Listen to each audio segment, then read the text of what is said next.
First thing you have to make sure of is, does the arms look good? And then you could go on with your day.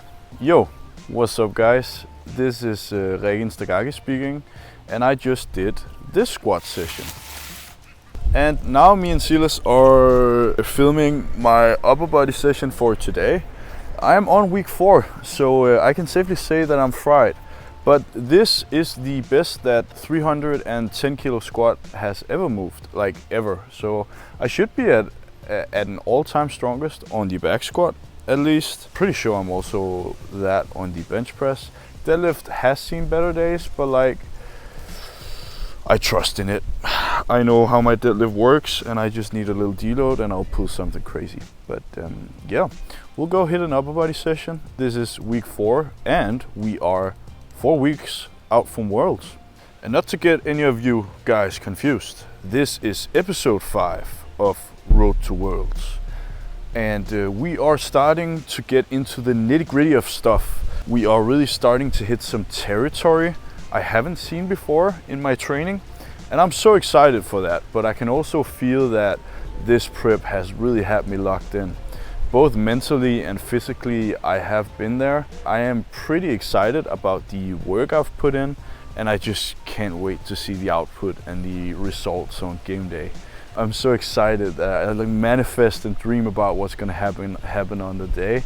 As I talked in all the other previous episodes, I will bring it all. I can absolutely guarantee that. There hasn't really been any major hiccups other than a bit of pain on back squat. But yeah, like training has been going smooth. I've really been prioritizing it. And now hopefully we hit a smooth post bench press. I'll look forward to it, but see you guys in the gym.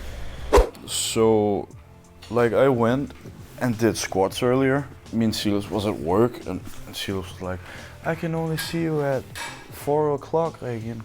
And I said to him, I'll go do squats before, because like right when I get off work, that's where I'm usually the most motivated to go to the gym. I just like to utilize that. Just be like, all right, let's get it done. Let's get the primary out of the way and I'll do secondaries later. So that's what happened today. Only did squats. Also my 300 fucking flew. It moved how 270 is used to moving. So I'm very satisfied with today's result, especially when you consider how much fatigue I in theory should be carrying right now. But yeah, I like the thought of that. Not that I'm going to use it as an excuse not to lift heavy, because I try to up the stakes every week just to make sure I progress on everything. The most underutilized and best fucking equipment there is at the gym are those plates. These bad boys right here for micro loading. So like, let's say for example, you do 100 kilos on bench press for 5 1 week. Next week, you're gonna up the stakes. Try to hit it with the same amount of intensity and just put 2.5 kilos more on. That will automatically progressive overload you, so you get stronger over time. And imagine if you do that every single fucking week, you are gonna get hella strong.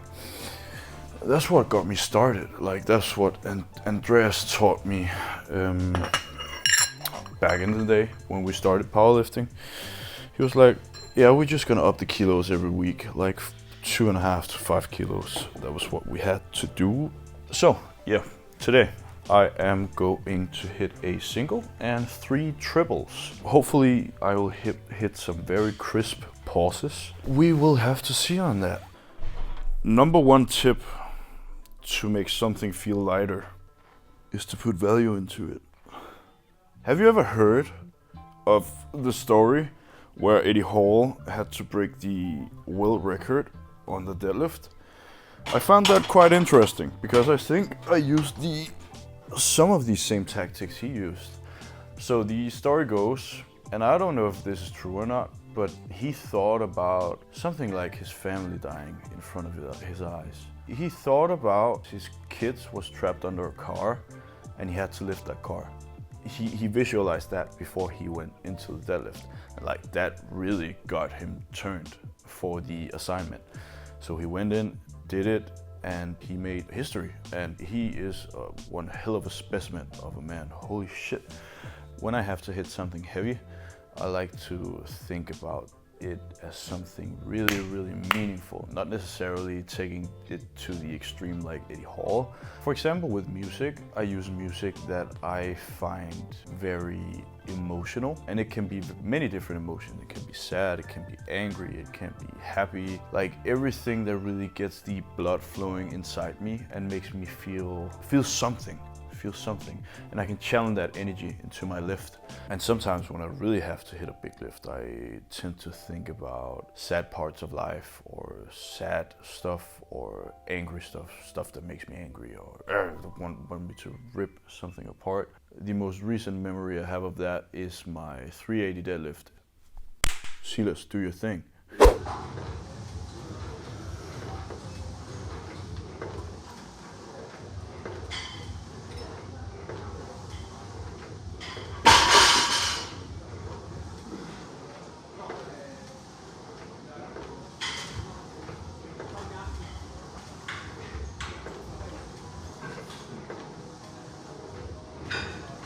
And like you can see the emotion like flowing out of me as soon as I stop the lift, and I'd be like, oh shit, I did this. It's all good now. It's like one of the best feelings I personally think you could feel is when you complete a task that's very hard and a bit out of reach. That's when you really feel it. I also clearly remember the first time I squatted 300 kilos. I just started crying afterwards. I was like, holy shit, is this really happening? So I really like to use emotions in powerlifting. And I'm sure that's not the way to go for some people. I can only talk from my perspective on these things. I know a lot about powerlifting theory, but when we talk the mental aspect, there's different parts that gets different people turned. And this is something that works for me. Try to manifesting, try to visualize, try to like dream about what you want to achieve in this. It can both be good and it can be bad, because I'm in this state where I'm like, all right, I'm satisfied. I know I'm strong, but I know I can be better, right?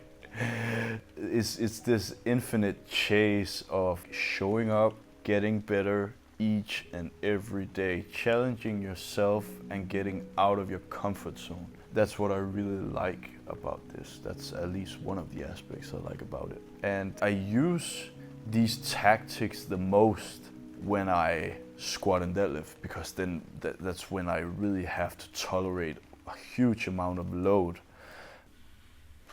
I froze there for a minute.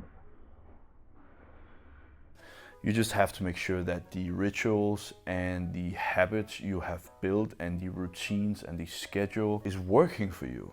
Like, I know some of you people think it's ridiculous I put my chain in my mouth when I lift, but fuck you.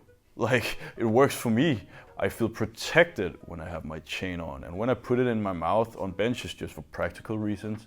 But like, I just like the feeling of it when I lift. Same thing with my deadlift ritual. When I see elite powerlifters, I can see every single powerlifter has some sort of routine they go through before they go into a lift. And I think that's a really underestimated element of training, of powerlifting in general. That's building these rituals and habits to make yourself great and get yourself in that fucking state of mind. Because you can't expect every day to be the same. You can't expect to just show up and get a good training.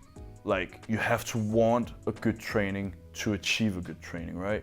And sometimes by chance, of course, you can show up, you can hit a PR like that. But when we talk elite sports, you have to be planned. You have to know when to hit stuff. You have to know when to push and to break. That's something I'm not the best at. I can clearly say that. And I have a lot of things to learn. You know, I'm only 22, I'm still a junior, and I have many years left to lift weight. I hope I can learn something like every year. What's really exciting is the chase, not necessarily the goal. And that's why I sit here and I'm like, this is just everyday stuff for me, right? But I'm sure there's some boy out there dreaming about benching 200 kilos, But like the excitement of hitting 100 kilo bench press and a 200 kilo bench press is pretty much the same. Of course, it depends on the situation and how much you have worked for it and what different feelings and values you have put into it. The chemical reaction happening in your brain is the same.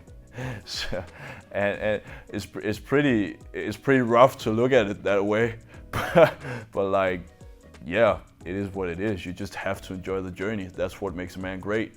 You can't just chase the goal and be like, all right, once I hit this goal, I'll be happy. Of course, it can be a motivating factor, but that won't do it for you. If you really want to be great, you have to love the fucking journey to it. Damn, I found motivational bro today. Based man today. Yeah, that was really based. Shout out Emil. Give me that knuckle. Some guy told me, no, a lot of different people have told me that I should do voice acting. I don't know, do you guys think I would be good at it? Maybe I could do a cartoon character. I think I would be a good, like a good kind of Bane. You're not you when you're hungry. Eat a snake.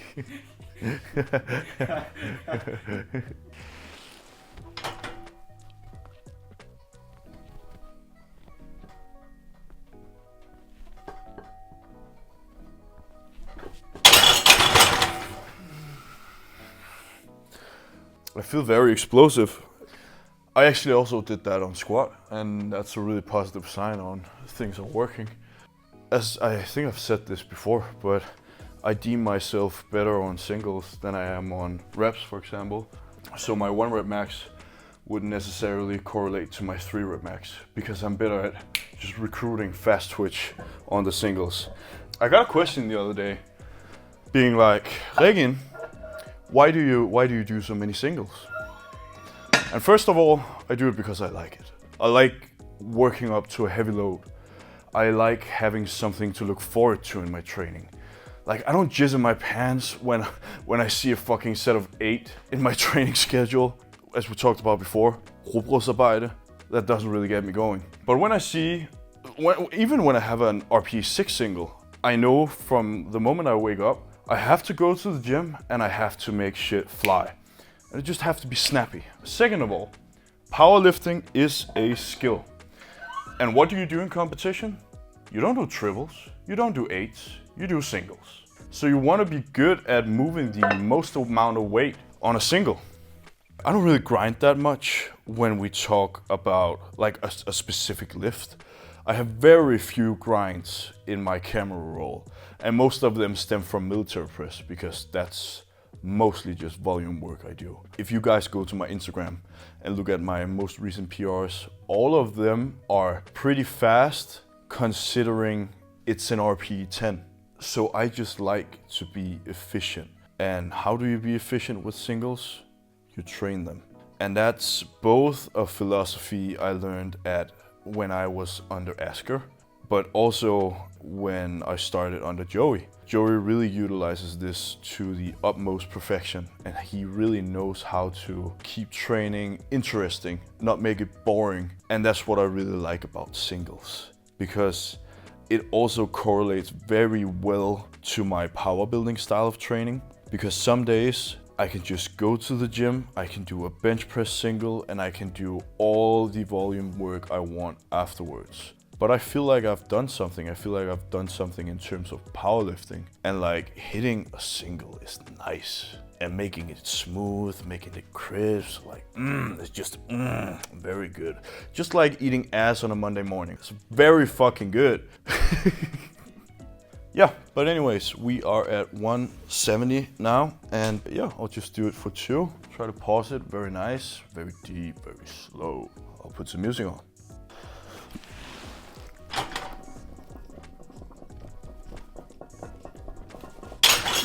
Holy shit! I'm strong today.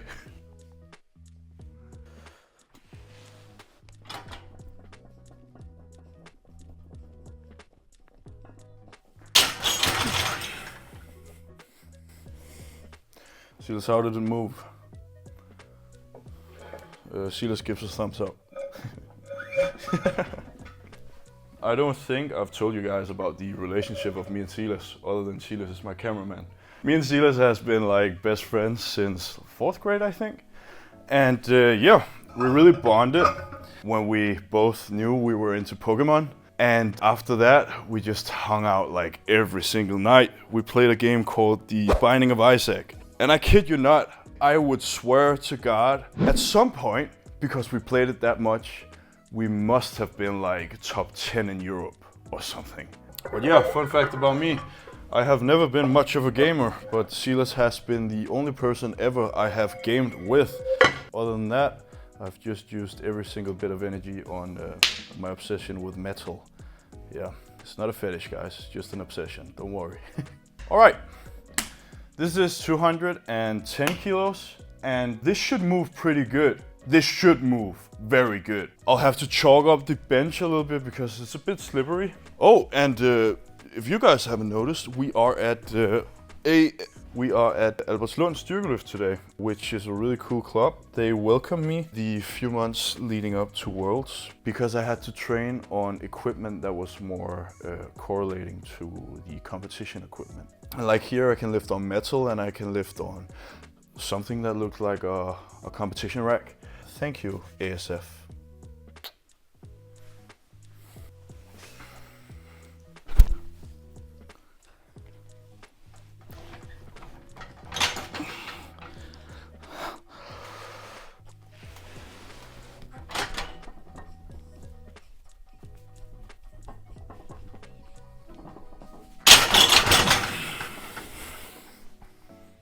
In case I don't get this, I've adjusted the safety rack so I can just dump it.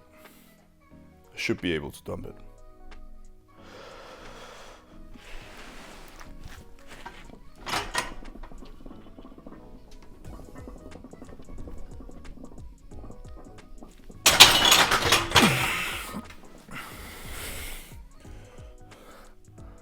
I lost one of my arms. No, that's not what I was trying to say.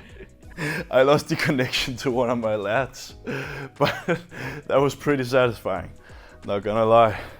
If I really decide to go for that 900 kilo total, which would be a world record, I'm gonna need to play with a bit because I'm not the type of guy that goes 9 for 9. I'm the type of guy that just, fuck it, let's get it. I like to think of myself as a miracle lifter. You don't really necessarily know what I can hit on a certain day.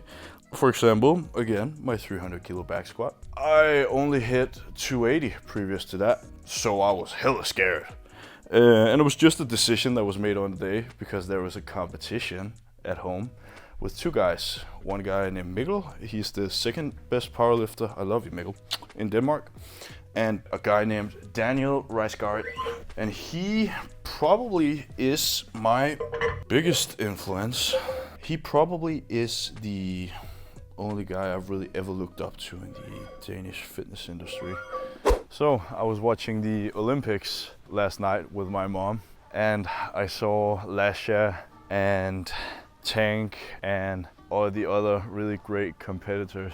I was like, all right, maybe after the World Championships, I should try Ollie. Like just having like 2 months dedicated to Olympic weightlifting. Not that I'm gonna sidestep or anything on powerlifting. I'm still gonna do that, but like instead of just aggressively focusing on squat, bench and deadlift, I'll add some clean and jerk and snatch technique. I think that would be a pretty cool series to make because I was looking at the Danish records in Olympic weightlifting, and I would say I have a fair shot. Like right now I can push press 165, and we're talking push press, right? I only go down in the legs and then I shoot it up. I haven't learned how to split jerk yet, and once I get the hang of that, I think I could be a pretty good and pretty solid Olympic weightlifter. But maybe that will be like some sort of side quest in my journey to the most, I don't fucking know, in my journey to becoming the most powerful human being ever.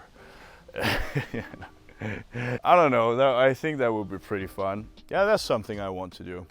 But right now, we are focusing on the fucking World Championships.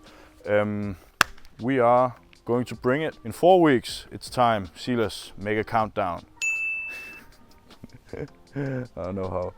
Yeah, I feel ready, and I will see you guys in episode 6 of Road to World Championships. I hope you liked this episode. Let me know if there's anything specific you want to see. I'm not gonna showcase my full training, but what I will showcase is my sexy ass every fucking day, every single day of the week. But what I will showcase is the most crucial parts, and everything I do in terms of training I find could be relevant to some of you guys. I really want to be someone you can learn from and someone you can find inspiration in terms of training. I hope I at least give some of you guys some value, because I'm here for you. I am here and I'm ready. Let's get it.